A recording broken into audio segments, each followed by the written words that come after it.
ओम शांति।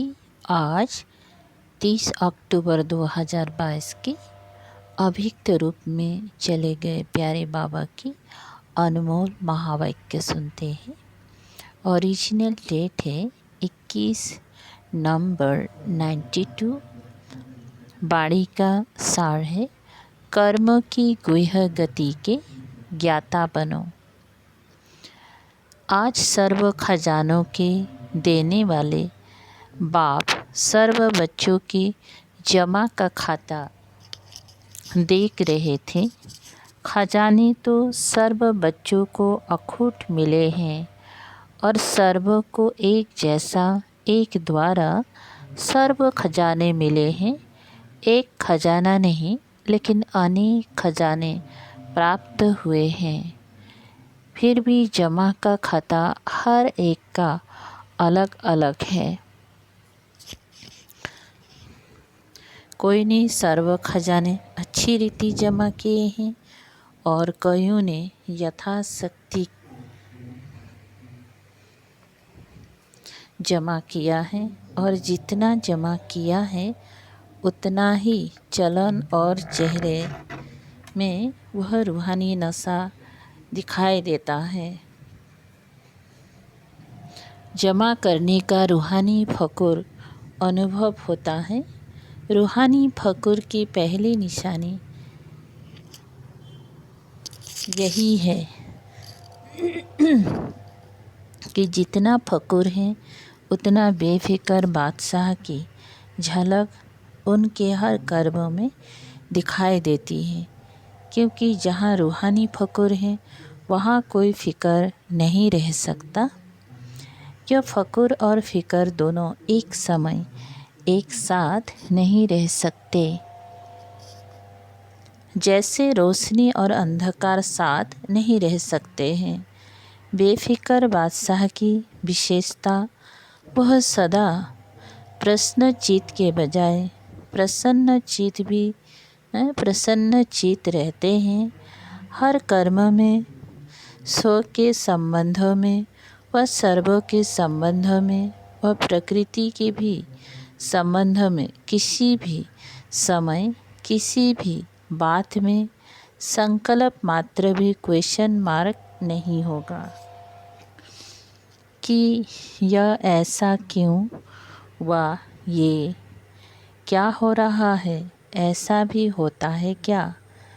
प्रसन्न चित्त आत्मा के संकल्प में हर कर्म को करते, देखते, सुनते, सोचते यही रहता है कि जो हो रहा है वह मेरे लिए अच्छा है और सदा अच्छा ही होना है। प्रश्न चित्त आत्मा क्यों, क्या, क्यों, ऐसा वैसा, इस उलझन में स्वयं को बेफिक्र से फिक्र में ले आती है। और बेफिक्र आत्मा बुराई को भी अच्छाई में परिवर्तन कर लेती, इसलिए वह सदा प्रसन्न रहती हैं। आजकल के साइंस के साधन से भी जो वेस्ट खराब माल होता है उसको परिवर्तन कर अच्छी चीज़ बना देते हैं। तो प्रसन्न चित्त आत्मा साइलेंस की शक्ति से चाहे बात बुरी हो, संबंध बुरे अनुभव होते हो, लेकिन वह बुराई को अच्छाई में परिवर्तन कर स्वयं में भी धारण करेंगी और दूसरों को भी अपनी शुभ भावना के श्रेष्ठ संकल्प से बुराई को बदल अच्छाई धारण करने की शक्ति देगी। कोई बच्चे सोचते हैं, कहते हैं कि जब है ही बुरी व गलत बात तो गलत को गलत तो कहना ही पड़ेगा ना, व गलत को गलत तो समझना ही पड़ेगा ना। लेकिन गलत को गलत समझना, ये समझने के हिसाब से समझा, वो राइट और रॉन्ग समझना जानना अलग बात है। लेकिन नॉलेजफुल रूप से जानने वाले समझने के बाद स्वयं में किसी भी आत्मा की बुराई को बुराई के रूप में अपनी बुद्धि में धारण नहीं करेंगे तो समझना अलग चीज़ है, समझने तक राइट है, लेकिन स्वयं में वह अपने चित्त पर, अपनी बुद्धि में, अपनी वृत्ति में, अपनी वाणी में दूसरे की बुराई को बुराई के रूप में धारण नहीं करना है, समाना नहीं है। तो समझना और धारण करना इसमें अंतर है। अपनी को बचाने के लिए ये कह देते हैं कि यह है ही रॉन्ग। रॉन्ग को तो रॉन्ग कहना पड़ेगा ना। लेकिन समझदार का काम क्या होता है? समझदार अगर समझता है कि ये बुरी चीज़ है तो क्या बुरी समझते हुए अपने पास जमा करेगा? अपने पास अच्छी रीति संभाल कर रखेगा? रखेगा? नहीं रखेगा ना, छोड़ देगा ना। या जमा करना ही समझदारी है? ये समझदारी है। और सोचो, अगर बुरी बात व बुरी चलन को स्वयं में धारण कर लिया तो क्या आपकी बुद्धि, वृत्ति, वाणी सदा संपूर्ण स्वच्छ मानी जाएगी? अगर जरा भी कोई डिफेक्ट व दाग रह जाता है, किचड़ा रह जाता है, तो डिफेक्ट वाला कभी परफेक्ट नहीं कहला सकता, प्रसन्न चित्त नहीं रह सकता। अगर कोई की बुराई चित्त पर है तो उसका चित्त सदा प्रसन्न चित्त नहीं रह सकता और चित्त पर धारण की हुई बातें वाणी में जरूर आएंगी, चाहे एक के आगे वर्णन करे, चाहे अनेक के आगे वर्णन करे। लेकिन कर्मों की गति का गूढ़ रहस्य सदा सामने रखो।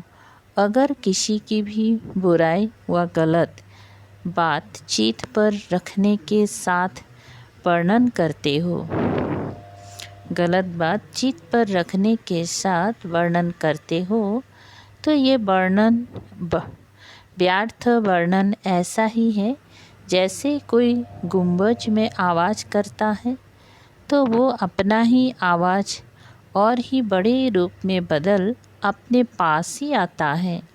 गुंबज में आवाज़ करके देखा है ना? जो गुंबज में आवाज़ करता आप जो कहेंगी वही आपको सुनाई देते हैं। तो अगर किसी की बुराई करने के, गलत को गलत फैलाने के संस्कार है, जिसको आप लोग आदत कहते हो, तो आज आप किसकी ग्लानि करते हो और अपनी को बड़ा समझदार गलती से दूर समझकर वर्णन करते हो। लेकिन ये पक्का नियम है अथवा कर्मों की फिलॉसफी है कि आज आपने किसी की ग्लानि की और काल आपकी कोई दोगुनी ग्लानि करेगा, क्योंकि ये गलत बातें इतनी फास्ट गति से फैलती हैं जैसे कोई विशेष बीमारी की जर्म्स जीवाणु बहुत जल्दी फैलते हैं और फैलते हुए जर्म्स जिसकी ग्लानि की वहाँ तक पहुँचते ज़रूर है। आपने एक ग्लानि की होगी और वो आपको गलत सिद्ध करने के लिए आपकी 10 ग्लानि करेंगे, तो रिजल्ट क्या हुई? कर्मों की गति क्या हुई? लौट कर कहाँ आई?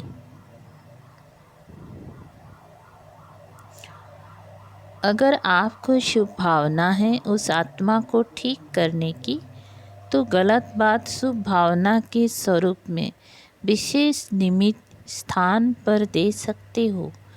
फैलाना रॉन्ग है। कोई कहते हैं हमने किसी को कहा नहीं, लेकिन वो कह रहे थे तो मैंने भी हाँ में हाँ कर दिया, बोला नहीं। आपकी भक्ति मार्ग के शास्त्र में भी वर्णन है कि बुरा काम किया नहीं, लेकिन देखा भी, साथ भी दिया तो वो पाप है।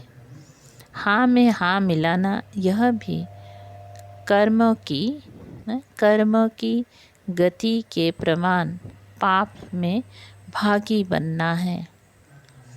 वर्तमान समय कर्मों की गति के ज्ञान में बहुत इजी हो गए हैं, लेकिन ये छोटे छोटे सूक्ष्म पाप श्रेष्ठ संपूर्ण स्थिति में विघ्न रूप बनते हैं। इजी बनने की निशानियाँ क्या हैं? वह सदा ऐसा ही सोचते समझते कि ये तो और भी करते हैं, ये तो आजकल चलता ही है, या तो अपने आप को हल्का करने के लिए यही कहेंगे कि मैंने हंसी में कहा, मेरा भाव नहीं था, ऐसे ही बोल दिया। ये विधि संपूर्ण सिद्धि को प्राप्त होने में सूक्ष्म विघ्न बन जाता है। इसीलिए ज्ञान तो बहुत मिल गया है, रचना और रचना के ज्ञान को सुनना, वर्णन करना बहुत स्पष्ट हो गया है, लेकिन कर्मों की गुह्य गति का ज्ञान बुद्धि में सदा स्पष्ट नहीं रहता, इसीलिए इजी हो जाते हैं। कोई बच्चों की अपने प्रति भी कंप्लेन होती है कि जैसे बाप कहते हैं, बाप बच्चों में जो श्रेष्ठ आशाएं रखते हैं, जो चाहते हैं, जितना चाहते हैं उतना नहीं है। इसका कारण क्या है? ये अति सूक्ष्म व्यर्थ कर्म बुद्धि को, मन को ऊंचा अनुभव करने नहीं देते। युग लगाने बैठते हैं, लेकिन काफ़ी समय युद्ध में चला जाता। व्यर्थ को मिटाए समर्थ बनने में समय चला जाता है। इसलिए क्या करना चाहिए? जितना ऊंचा बनते हैं तो ऊंचाई में अटेंशन भी ऊंचा रखना पड़ता है। ब्राह्मण जीवन की मौज में रहना है। मौज में रहने का अर्थ ये नहीं कि जो आया वो किया, मस्त रहा। ये अल्पकाल की सुख की मौज व अल्पकाल की संबंध संपर्क की मौज सदा काल की प्रसन्न चित स्थिति से भिन्न है। इसी को मौज नहीं समझना। जो आया वो बोला, जो आया वो किया। हम तो मौज में रहते हैं। अल्पकाल के मन मौजी नहीं बनो, सदा काल की रूहानी मौज में रहो। यही यथार्थ ब्राह्मण जीवन है। मौज में भी रहो और कर्मों की गति की ज्ञाता भी रहो। तब ही जो चाहते हो, जैसे चाहते हो वैसे अनुभव करते रहेंगे। समझा? कर्मों की गुह्य गति के ज्ञाता बनो, फिर खजानों की जमा की रिजल्ट सुनाएंगी। अच्छा, चारों ओर के फिक्र से फारिग बेफिक्र बादशाह आत्माओं को सदा प्रसन्न चित्त, विशेष आत्माओं को सदा स्वयं प्रति और सर्व आत्माओं के प्रति श्रेष्ठ परिवर्तन शक्ति को कर्म में लाने वाली कर्मयोगी आत्माओं को सदा रचता रचना के ज्ञाता और कर्म फिलोसफी के भी ज्ञाता, ऐसे ज्ञान स्वरूप आत्माओं को बाप दादा का याद प्यार और नमस्ते। ऐसे बनाने वाले बाप दादा को भी याद प्यार, गुड मॉर्निंग और नमस्ते नमस्ते। दादियों के साथ मुलाकात। वर्तमान समय किस बात की आवश्यकता है? कर्मों की गुह्य गति का ज्ञान मर्ज हो गया है, इसीलिए अलबेलापन है। पुरुषार्थी भी हैं, लेकिन पुरुषार्थ में अलबेलापन आ जाता है, इसीलिए अभी इसकी आवश्यकता है। बाप दादा सभी की रिजाल को देखते हैं। जो चल रहा है वो अच्छा है, लेकिन अभी अच्छे से अच्छा बनना ही है। बिजी रहना पड़ता है ना, ज़्यादा समय बिजी किस में रहना पड़ता है? कि इस बात में ज़्यादा समय देना पड़ता है। चाहे आप लोगों की अपनी स्थिति न्यारी और प्यारी है, लेकिन समय तो देना पड़ता है। तो यही समय पावरफुल, शक्तिशाली लाइट हाउस बन वाइब्रेशन फैलाने में जाए तो क्या हो जाएगा। संगठित रूप में यही वातावरण हो और कोई बात ही नहीं हो तो क्या वाइब्रेशन विश्व में या प्रकृति तक पहुँचेगा। अभी तो सभी लोग इंतज़ार कर रहे हैं कि कब हमारे रचता और मास्टर रचता संपन्न या संपूर्ण बन हम लोगों से अपनी स्वागत कराते। प्रकृति भी तो स्वागत करेगी ना, तो वो सफलता की माला से स्वागत करे। वो दिन आना ही है जब सफलता के बाजे बजेंगी, तब प्रतीक्षता के बाजे बजेंगी। बजने तो है ही ना। अच्छा, दादी चंद्रमणि जी सेवा पर जाने की छुट्टी ले रही हैं। ऑलराउंड बनना ही श्रेष्ठ सेवा है। अच्छा है, चक्कर लगाते रहो। चक्कर लगाने का पाठ बच्चों का ही है। बाप तो अव्यक्त रूप में लगा सकते हैं, साकार रूप में भी चक्कर लगाने का पाठ बाप का नहीं रहा, बच्चों का ही था। अच्छा, अव्यक्त बाप दादा की पर्सनल मुलाकात विजयी माला में आने के लिए तीव्र पुरुषार्थ बनो। सदा तीव्र पुरुषार्थी आत्माएं हैं। ऐसे अनुभव करते हो। जब ब्राह्मण बने तो पुरुषार्थी तो है ही। तीव्र पुरुषार्थी हैं, वह सिर्फ पुरुषार्थी हैं। सुनने और सुनाने वाले को पुरुषार्थी कहेंगी या तीव्र पुरुषार्थी कहेंगी। सुनना और सुनाना, उसके बाद क्या होता है। तीव्र पुरुषार्थी किसको कहेंगी, सुनने वाले को या बनने वाले को। जो माला का 16,108 वा नंबर है, वह भी सुनता और सुनाता तो है ही, नहीं तो माला में कैसे आएगा। लेकिन 108 की माला में कौन आएंगी। 108 की माला का नाम है विजयी माला। 16,000 वाली माला का नाम विजयी माला नहीं है। तो सुनना और सुनाना ये मेजॉरिटी करते हैं, लेकिन सुना और बना इसको कहा जाता है तीव्र पुरुषार्थी। तीव्र पुरुषार्थी 108 है और पुरुषार्थी 16,108 है। तो अपने आप को चेक करो कि तीव्र पुरुषार्थी हैं या पुरुषार्थी हैं। जो है जैसा है वह मेजॉरिटी अपने आप को जान सकते हैं। कोई थोड़े ऐसे हैं जो अपने को नहीं भी जानते हैं, रॉन्ग को राइट समझकर भी चलते जाते हैं। मेजॉरिटी अपने मन में अपने आप को सत्य जानते हैं कि मैं कौन हूँ। इसलिए सदा अपने को देखो, दूसरे को नहीं। अपने पुरुषार्थ को चेक करो और तीव्र पुरुषार्थ में चेंज करो, नहीं तो फाइनल समय आने पर चेंज नहीं कर सकेंगी। उस समय पढ़ाई का समय समाप्त होने पर इम्तिहान के समय पढ़ाई का चांस नहीं मिलता। अगर कोई स्टूडेंट समझे एक प्रश्न का उत्तर नहीं आता है, किताब से पढ़कर उत्तर दे दे तो राइट होगा या रॉन्ग होगा। तो उस समय अपने को चेंज नहीं कर सकेंगे। जो है जैसा है वैसे ही प्रारब्ध प्राप्त कर लेंगे।